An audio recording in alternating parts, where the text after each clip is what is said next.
साधना साकार हो। आज उत्पीड़ित मनुज संघर्ष से प्रतिशोध से प्राण देंगे हम इसे एकात्म मान बोध से। प्रेय की प्रतिमा गढ़ेंगे, श्रेय का संचार हो। भारती की लोक मंगल साधना साकार हो। साधना साकार हो। साधना साकार हो। भुवनेश जी, श्रीधर जी को निकलना है कि दूसरे संगोष्ठी है उत्तराखंड की। मैं परिचय बाद में दे दूंगा, पहले सीधा श्रीधर जी को आमंत्रित करिए।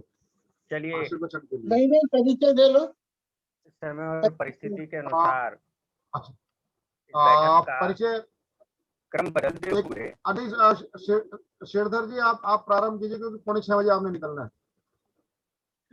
ठीक है, मैं आदरणीय श्रीधर पराडकर जी को आमंत्रित करता हूँ सीधे हमारे अखिल भारतीय साहित्य परिषद के राष्ट्रीय संगठन मर्ती, उनका आशीर्वचन हमको सुनने को मिलेगा। श्रीधर पराडकर जी।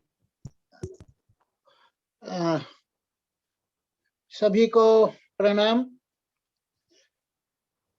दिल्ली प्रदेश की इस संगोष्ठी में दिल्ली प्रदेश के अध्यक्ष श्री अवनिदेश अवस्थी जी, कार्यक्रम का संयोजन कर रहे श्री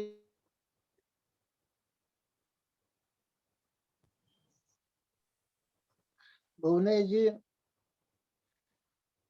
यह जो इस समय कोरोना का काल चल रहा है, इसमें प्रत्यक्ष कार्यक्रम संभव नहीं हो पा रहे हैं, और इसलिए यह जो तंत्र ज्ञान है, इसके माध्यम से ही अखिल भारतीय साहित्य परिषद के कार्यक्रम और कार्यकर्ताओं की सक्रियता और कार्यकर्ताओं निरंतर जारी रहे, इसका सतत प्रयास किया जा रहा है। इस पूरी लगभग 1.25 वर्ष की अवधि में कई प्रकार के आयोजन अपन ने किए हैं, लेकिन एक महत्वपूर्ण विषय जिसके ऊपर लेखन की आवश्यकता समग्र रूप से है, इसको ध्यान में रखकर अपन ने चर्चा के लिए लिया है। 3 विषय हैं ये। एक है लोक देवता, एक है लोक यात्रा, और तीसरा है लोक भाषा।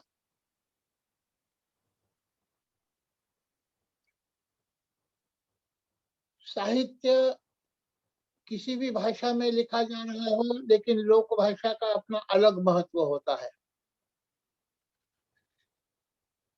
ऐसे ही हमारे यहाँ 33 करोड़ देवी देवता बताए हैं। जो वैष्णव हैं वो 4 धाम की यात्रा में विश्वास रखते हैं, उनका पूजन अर्चन करते हैं। जो शैव हैं वो ज्योतिर्लिंगों के तरफ जाते हैं, शाक्त हैं वो शक्तिपीठों की उपासना करते हैं। उस सब के बाद भी हर एक स्थान का अपना एक देवता होता है। हमारे यहाँ जब पूजन का संकल्प होता है तो उसके प्रारंभ में साथ में कहा भी जाता है कि ग्राम देवता ध्यान महा, स्थान देवता ध्यान महा। और इसकी इतनी मान्यता रहती है कि घर का कोई भी काम होता है वह बिना लोक देवता की पूजा के नहीं चलता। आदमी राजस्थान का रहने वाला हो, कई पीढ़ियों से वो केरल चला गया हो, मध्य प्रदेश आ गया हो, बंगाल चला गया हो, लेकिन घर में बच्चा होता है तो उनका मुंडन संस्कार करना है, घर में बहू आई है तो उसको पूजन करना है, तो वह अभी भी राजस्थान के गांव में जाकर अपने जो लोक देवता है उसकी पूजा किए बिना काम नहीं चलता। तो लोक देवता का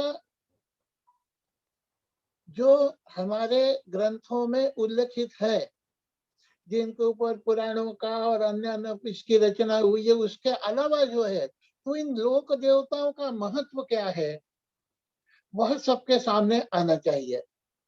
क्योंकि अब वो विषयांतर है थोड़ा कि बहुत सारे कारणों से इन सारी चीजों से हम निरंतर अलग होते चले जा रहे हैं।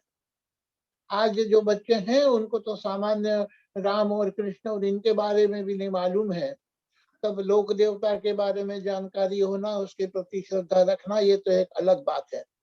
और इसलिए दो दृष्टि से अखिल भारतीय साहित्य परिषद ने यह कार्यक्रम दिया है कि एक तो यह जो लोक देवता, लोक यात्रा और लोक भाषा है, इनके ऊपर समग्र रूप से काम हो, पूरे देश के लोक देवताओं के ऊपर ऐसा एक ग्रंथ तैयार हो, वो कई खंडों में भी हो सकता है, जिसमें हम संग्रह कर सकें कि प्रत्येक प्रदेश में कितने लोक देवता हैं। तो प्रदेश के अनुसार भी उसके खंड निकल सकते हैं, या जैसे जैसे उनकी अपने पास आलेख आते जाएंगे उसके ऊपर ये तय करेगा। तो ऐसा इन तीनों विषयों के ऊपर लिखित में अपन प्रकाशित करने की अपनी योजना है। और दूसरा उद्देश्य तो है ही कि जो हमारे स्थानीय कार्यकर्ता हैं उन लोगों को इसके ऊपर लिखने का अवसर मिलेगा। तो हमारे क्षेत्र के ऐसे लोक देवता कौन हैं? तो कुछ तो बहुत प्रसिद्ध है, हम जानते हैं कि रामदेवरा है, राजस्थान के हैं, केरल में अयप्पा है, ऐसे हर एक के हैं। और बाकी जो लोक देवता हैं, तो अपने इसमें लोक देवता का प्रभाव क्षेत्र कितना है, कितने क्षेत्र में उसके लोगों की मान्यता है, उस लोक देवता का इतिहास क्या है, और उस लोक देवता की मान्यता क्या है, उसके लिए कार्यक्रम कौन कौन से होते हैं। ऐसे 2 से 3 पृष्ठों में उसके ऊपर आलेख हम लोगों के पास हम लोगों ने तैयार करके भेजने चाहिए, ये एक इच्छा है। दूसरा विषय जो आज का तो नहीं है अपना, आज आप लोग लोक देवता पे चर्चा कर रहे हैं, वो है लोक यात्रा का। ये जैसे मैंने बताया कि 4 धाम की यात्रा है, या अन्य अमरनाथ की यात्रा वगैरह, ये तो है ही, लेकिन स्थानीय स्तर पर भी ऐसी बहुत सारी यात्राएं निकलती है जिनके ऊपर समग्र रूप से लिखित में साहित्य नहीं है। अब जैसे नर्मदा की परिक्रमा की यात्रा होती है, वो तो युगों से चली आ रही है, उसके ऊपर तो काफी साहित्य है। हरिद्वार से लेकर के सब लोग अपने अपने गांव गंगा जी लेकर के जाते हैं, कांवड़ यात्रा निकलती है, महाराष्ट्र में पंढरपुर की यात्रा निकलती है, 3-3 लाख उसमें सम्मिलित होते हैं, रामदेवरा की बड़ी यात्रा निकलती है। ऐसे हर स्थान के ऊपर यात्रा जो होती है उसका क्या महत्व है, फिर उसमें भी यही है कि उसका प्रभाव क्षेत्र कितना है, कहाँ कहाँ से लोग उसमें सम्मिलित होते हैं, उस यात्रा में क्या होता है, उसकी व्यवस्था क्या होती है। क्योंकि ये कोई भी यात्रा जो है, वैसे तो हमारे यहाँ कुंभ का भी जो आयोजन होता है वो सरकारी स्तर पे नहीं होता, कुंभ का आयोजन अपने स्तर पे होता है, सरकार उसमें अब सहायता करने लगी है। लेकिन इन यात्राओं की व्यवस्था कैसे होती है, आज जैसे दिल्ली से तो कांवड़ यात्रा जब निकलती है तो दिल्ली के लोग उसकी बड़ी सहायता करते हैं, सारी व्यवस्थाएं उसकी करते हैं। अमरनाथ की यात्रा है, उसमें भी दिल्ली का बड़ा सहभाग होता है। तो इस प्रकार की जो हमारी लोक यात्राएं हैं, या हमारे क्षेत्र से जो यात्राएं निकलती हैं, उनके ऊपर। और तीसरा विषय मैंने कहा कि लोक भाषा का, ये संविधान सम्मत भाषाएं हैं, उनको मान्यता मिली, वो तो ठीक है, लेकिन उसके अलावा प्रत्येक स्थान पर हमारे यहाँ जैसे बोलियां बदलती चली है, तो इनके ऊपर भी कि कुल हमारे यहाँ बोलियां कितनी है, वो कौन कौन, उसके क्षेत्र कौन से हैं, क्या उसका कोई व्याकरण है, क्या उसमें कोई महत्वपूर्ण ग्रंथ लिखे गए हैं क्या, तो इन तीनों विषयों पर अलग अलग और प्रत्येक एक मतलब एक भाषा के ऊपर एक आलेख, एक यात्रा पे एक आलेख, ऐसे सब मिला करके ऐसा बड़ा आलेख नहीं चाहिए अपने को। तो एक यात्रा का वर्णन करता हुआ ऐसा 2 या 3 पृष्ठों का आलेख तैयार करना है हमारे स्थानों से, स्थानीय लोगों को उस काम में लगाना है। और ऐसा एक बहुत बड़ा जिसको हम कहें विश्वकोश होता है, इस प्रकार का एक एनसाइक्लोपीडिया इन तीनों विषयों के ऊपर अखिल भारतीय साहित्य परिषद की प्रकाशित करने की योजना है। उस क्रम में आज ये दिल्ली का कार्यक्रम है। एक और हमारा विषय इस समय चल रहा है, वो आज का नहीं है अपना, लेकिन आपके लिए कि प्रति इतवार एक यशस्वी साहित्यकार से सीधी प्रत्यक्ष बातचीत और उस वो साहित्य रचना वो किस प्रकार से करता है, उसकी साहित्य रचना पे किन चीजों का प्रभाव हुआ है, इन सब बातों के वो रखेंगे। और उसके बाद उसके संबंध में हमारे जो प्रश्न हो, उसका साहित्य पढ़ने के बाद जो हमारे मन में हो, वो प्रश्न सीधे उससे बातचीत हो सके, इसकी एक व्यवस्था अपन ने की है। उसके अभी तक 7-8 कार्यक्रम बहुत अच्छे हो चुके हैं। उसके लिए लिंक अपन ने फिक्स रखी हुई है। तो प्रति इतवार शाम को वो 5 बजे कार्यक्रम होता है। उसमें भी सम्मिलित होकर हम सब लोगों की दोनों प्रकार की सक्रियता लेखन की, हमारे गुण वृद्धि की और अपने कार्य के विस्तार की बनी रहे, इसी दृष्टि से ये सब अपने कार्यक्रम चलाए हैं। आज जो लोग बोलने वाले हैं वो लोग तो तैयार करके आए होंगे, लेकिन फिर भी अगर इन सब चीजों को आप लोग सामने स्पष्ट रूप से रख सकेंगे तो ज्यादा अच्छा होगा। और दूसरा ये कि ये जो आज हम विचार रख रहे हैं, ये बात आपके सामने आई है, तो इसके बाद इस विषय पर काम हमको प्रारंभ करना है। ये गोष्ठी समापन नहीं है, ये हमारे काम की शुरुआत है। ये ध्यान में रखकर हम सब लोग आगे बढ़ेंगे। इस विश्वास के साथ आप सबको एक बार फिर प्रणाम। मैं आप लोगों को सुनता रहूंगा, लेकिन एक दूसरे इसमें रहने के कारण मेरे को जरा उसमें रहना पड़ेगा, इसलिए आप सब लोगों से क्षमा मांगते हुए आप सबको फिर से एक बार प्रणाम करता हूँ। धन्यवाद। जय हिंद, जय भारत।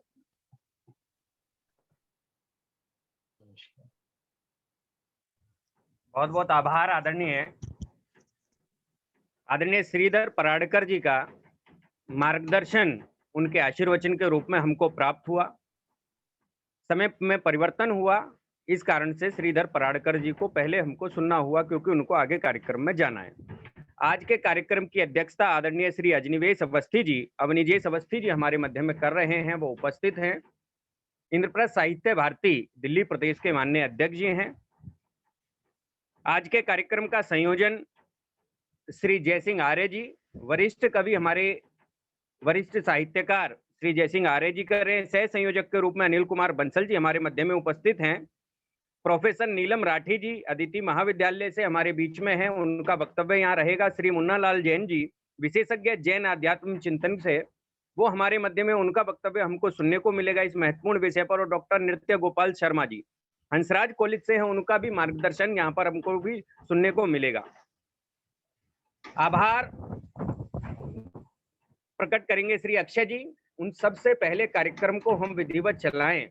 मैं प्रवीण आर्य जी से निवेदन करता हूं कि सभी हमारे अतिथि गणों का परिचय बहुत सूक्ष्म रूप से दें, 4 मिनट के अंदर अपनी बात को कहें। आदरणीय प्रवीण आर्य जी।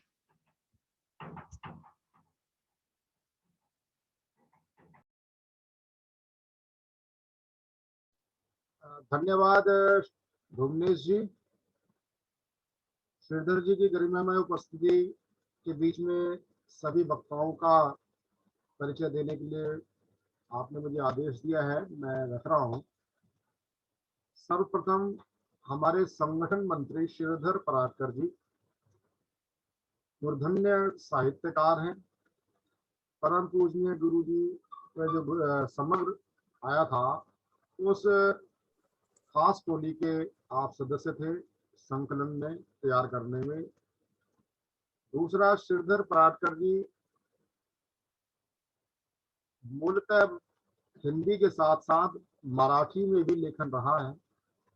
कई ऐतिहासिक उपन्यास, कई निबंध लेख उनके प्रकाशित हो चुके हैं। श्रीधर पराडकर जी का सदैव हमें मार्गदर्शन, दिशा निर्देश हमें प्राप्त होता रहता है।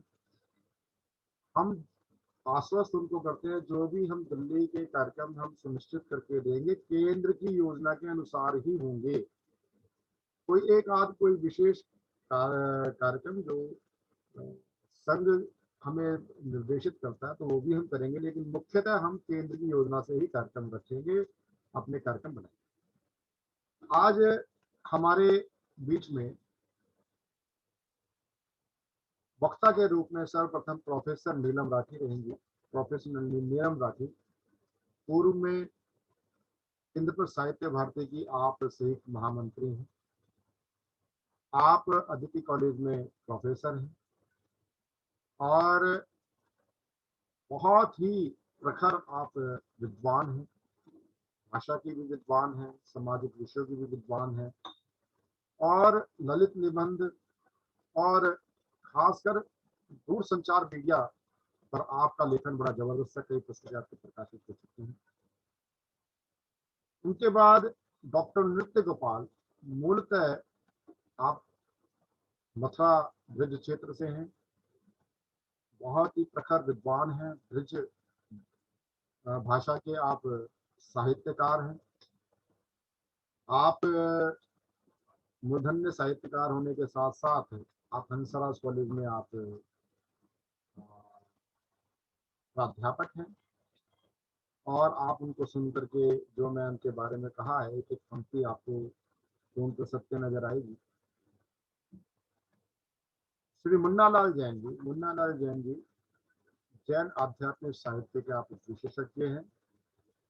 आप इंद्रप्रस्थ साहित्य भारती में पूर्व आप उपाध्यक्ष रहे हैं और वर्तमान में आप मंगल सृष्टि न्यास के आप डायरेक्टर हैं।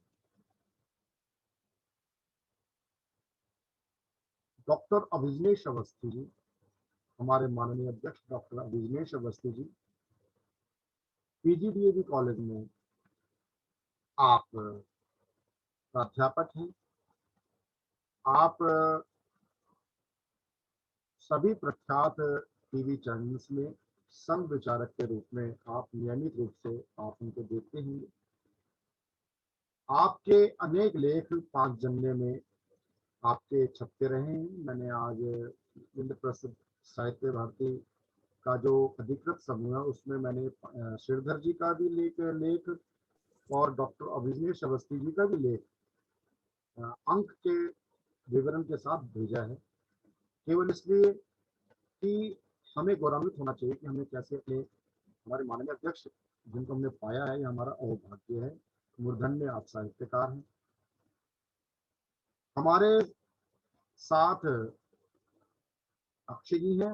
आज अक्षय जी प्रमुख हमारे पुराने कार्यकर्ता हैं, साहित्य सेवी हैं और हमारे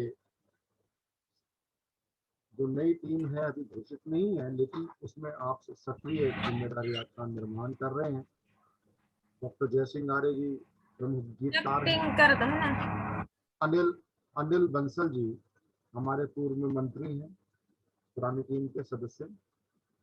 साथ ही एक मैं परिचय विशेष करना चाहता हूं, जो हमारी दिल्ली की टीम के लिए अहोभाग्य है, जो पूना की कार्यकर्ता है, साहित्य परिषद से आज पहली बार जुड़ रही है और नियमित रूप से साहित्य परिषद का अर्थ है कि वो हमारे केंद्र जो हमारा अखिल भारतीय साहित्य परिषद महाराष्ट्र से जुड़ेंगे, दिल्ली को वो नियमित रूप से सहयोग करेंगे। उनका नाम होता है डॉक्टर ममता जैन। ममता जैन जी सभी को अभिवादन कर लीजिए। डॉक्टर ममता Jain ji MA BA PhD हैं। साइप्रस, लंदन, मिस्र, आयरलैंड, अमेरिका आदि देशों में भारतीय भाषा, संस्कृति, जैन धर्म व शाकाहार के लिए महती कार्य और सांस्कृतिक सद्भाव यात्राएं कर चुकी हैं। मात्र 22 वर्ष की अवस्था में पत्रकारिता में आपने PhD कर रखी है। साइप्रस में प्रथम ऑनलाइन पत्रिका अभिव्यक्ति का प्रारंभ भी आपने किया था। आप अपर हाई कमिश्नर मनोहर राम जी के द्वारा जिसका विमोचन किया गया था, ऐसी अनेक पुस्तकें हैं जैसे साइप्रस ने लुभाता सीप। आप अनेक आपको सम्मान मिले साहित्य किशोरी मिश्रा सम्मान और वीरांगना ज्योतिबाई फुले अवार्ड। आपकी अनेक कविताएं, गीत वगैरह अलग अलग प्लेटफॉर्म पे प्रसारित होती रहती हैं। ये आज हमारे साथ बहन जुड़ी हैं और उन्होंने सहर्ष अपनी पेड आईडी इंद्रप्रस्थ साहित्य भारती को समर्पित की है। तो हम सभी ममता जैन जी को हार्दिक साधुवाद देते हैं और आप विशेष आमंत्रित सदस्य के तौर पे आप हमारे साथ हमारी टीम में रहेंगे। आपने जो ये शब्द सम्मान दिया इसके लिए मैं आपका आभार करती हूँ और इतने चिंतन मनीषियों के बीच में निश्चित रूप से सबका मुझे आशीष मिलेगा, मेरे जीवन में नए ज्ञान बढ़ेगा। सभी का धन्यवाद। चलिए सर्वप्रथम सर्वप्रथम जानने का प्रयास करेंगे कि आखिर ये लोक देवता क्या होते हैं, इनकी क्या मान्यताएं हमारे मध्य में होती हैं। अनेक लोग ऐसे होंगे जिनके मन में जिज्ञासा है कि लोक देवता आखिर होते कौन है। तो मित्रों, बंधुओं, भाइयों बहनों, लोक देवता वो महापुरुष, वो संत, वो ऋषि या अन्य कोई भी ऐसा व्यक्ति जिसकी मान्यताएं क्षेत्र के अंदर क्षेत्रीय स्तर पर इतनी अधिक होती हैं कि जिनको लोग देवताओं की तरह मानने लगते हैं। हर क्षेत्र के अपने लोक देवता होते हैं। इसी संदर्भ में आज ये गोष्ठी रखी गई है कि दिल्ली के लोक देवता आखिर वो कौन है जिनकी मान्यताएं बहुत अधिक हैं। आशा है आपके हृदय तक ये बात पहुंची होगी कि लोक देवता आखिर होते क्या हैं। आप सबने बचपन से लेकर अभी तक कहीं ना कहीं ये देखा होगा, महसूस किया होगा कि हमारे माता पिता एक विशेष लोक देवता की मान्यता रखते हैं। वो लोग होते हैं जिनकी मान्यताएं इतनी अधिक हो जाती हैं कि वो देव तुल्य हमारी दृष्टि में हो जाते हैं। ऐसे ही सभी लोगों पर उनका चिंतन करेंगे। हम सब लोग यहाँ पर एक एक करके अपने वक्ताओं को सुनेंगे। हमारे मध्य में आदरणीय अवनीजी अवस्थी जी की अध्यक्षता में हम सब लोगों को सुनेंगे। हमारे मध्य प्रोफेसर नीलम राठी जी हैं। मैं उनसे निवेदन करूंगा कि वो अपनी बात रखें। प्रोफेसर नीलम राठी, 10 मिनट का समय अधिकतम सुनिश्चित रहेगा। 8 मिनट का समय, 1 घंटे के अंदर हमको ये गोष्ठी समाप्त करनी है। जितने भी विद्यार्थीगण या हमारे मित्र बंधु भाईगण यहाँ पर जुड़े हुए हैं वो आपके चैट बॉक्स में एक मैसेज आपको आया हुआ होगा, उसको फिल करेंगे। उसके बाद आपको सभी को इंद्रप्रस्थ साहित्य भारती की ओर से एक सम्मान पत्र भेजा जाएगा, आप उसको भी अवश्य कर दें। नीलम राठी जी को आमंत्रित करता हूँ, आप डिजिटल माध्यम से अपने भावनाओं के रूप में उनका आदर करते हुए सत्कार करके उनको आमंत्रित कीजिएगा। नीलम राठी। नमस्कार, क्या मेरी आवाज आप सबको सुनाई दे रही है? आ रही है जी, बिल्कुल आ रही है।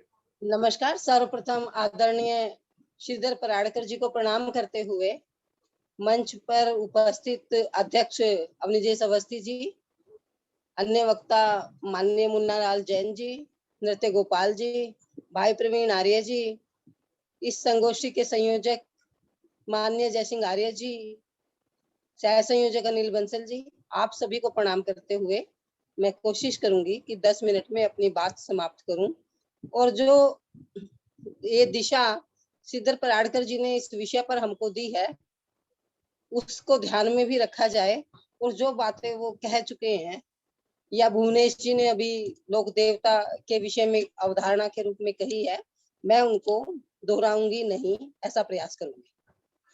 तो हमारे लोक देवता विशेषकर दिल्ली के संदर्भ में आज इस गोष्ठी से इस विषय का दिल्ली में आगाज होता है।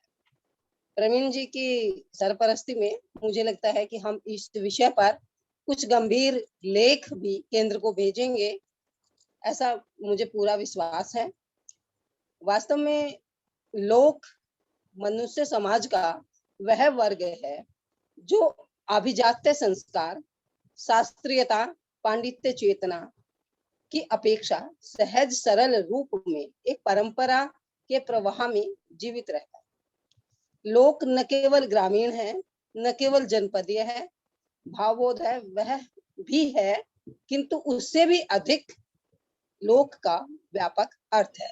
गांव की संस्कृति के आधार पर मुख्यतः लोक देवता, लोक पर्व, लोक यात्राएं आयोजित होती रही हैं सदियों से। भारत गांवों का देश था और अभी भी बड़ी मात्रा में है। भारत की ग्रामीण संस्कृति में लोक देवता रचे बसे हैं। कुछ कुछ दूरी पर बसे गांव के अपने अपने लोक देवता हैं। उस क्षेत्र विशेष के ग्रामीण अपनी हर विपत्ति, दुख, संकट, परेशानी में इन्हीं में आस्थावान रहते हैं, इनकी पूजा अर्चना करते हैं और अपनी खुशी, प्रसन्नता और सुख में उनका आभार व्यक्त करते हैं। ये जो भी लोक देवता हैं, ये उस क्षेत्र के सर्वमान्य मान्यताओं को लिए होते हैं और अपूर्व सिद्धियों के ज्ञाता होते हैं। लोक मन में आस्था, विश्वास, श्रद्धा, प्रेम की डोर ही वास्तव में राष्ट्रीय और सांस्कृतिक आध्यात्मिक विशेषताओं की पोषक है। लोक मन अपने संस्कारों और उसके प्रतिमानों को आज तक जीवंत बनाए हुए है। भारतीय संस्कृति के प्राण तत्व यही संस्कार हैं और इनके प्रतिमान ही संस्कृति को जीवनी शक्ति प्रदान करते हैं। ये लोक ही है जो मन के साथ साथ बाह्य